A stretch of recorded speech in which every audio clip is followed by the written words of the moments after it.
Hello and welcome to another Friday football forecast. As usual, it's the entire KVUE Sports team here, ready to take a peek ahead to tomorrow's UT football game. The Longhorns will host their third straight home game.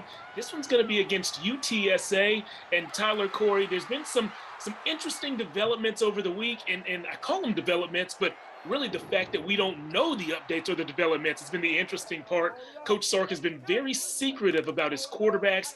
We don't know if Quinn Ewers is going to play, Hudson Card's going to play. We have no clue. It looks like it could be the Charles Wright show. Tyler, what's your take on this secrecy at the most important position on the field? Jeff, it's overblown. Sark got exactly what he wanted Thursday when speaking with the media. Him being all grizzly and sassy Sark. It was his way of distracting us from actually seeing that there really won't be any changes to the narrative that we've already seen this week. We likely won't see Quinn Ewers. We might see Hudson Card.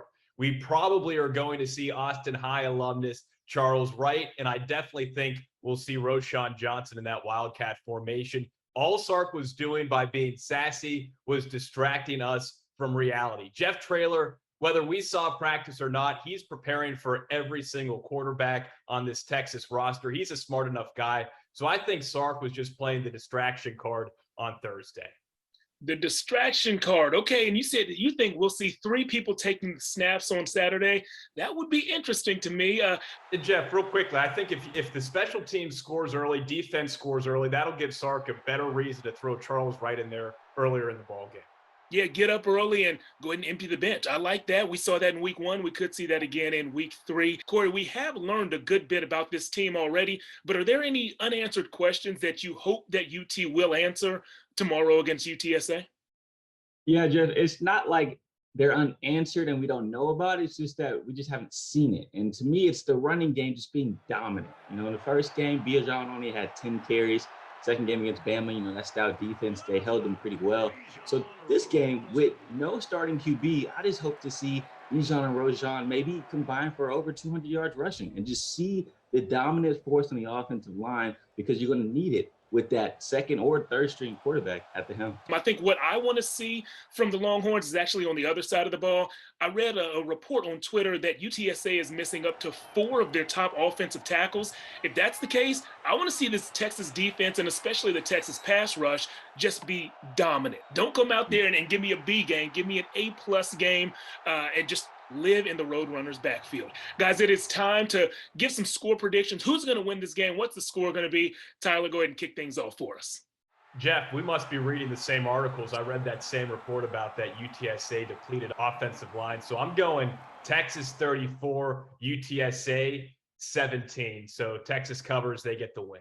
Tyler, we are definitely reading the same articles. I used your password. Thank you for letting me borrow that. Corey, are you reading the same articles? Are you also picking UTSA to fall to UT in this one? What's your score? Who's going to win?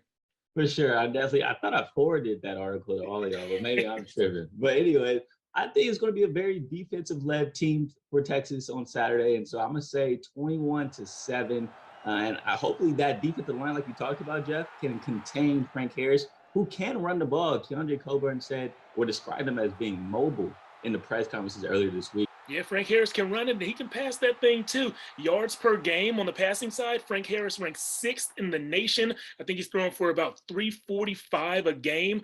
The Longhorns DBs, though, have been saying that they're playing sticky coverage. I expect that to continue, and this to be UTSA's worst offensive game of the season so far. I think Texas wins this one in a relatively low-scoring game for modern football. 24-13 is my final score prediction. Guys, if you don't want to wait until tomorrow to see some high-quality Central Texas football, the good news is you don't have to. We have Friday Football Fever coming up next right here on KVUE. We are breaking down high school scores, highlights, and reaction from all across Central Texas.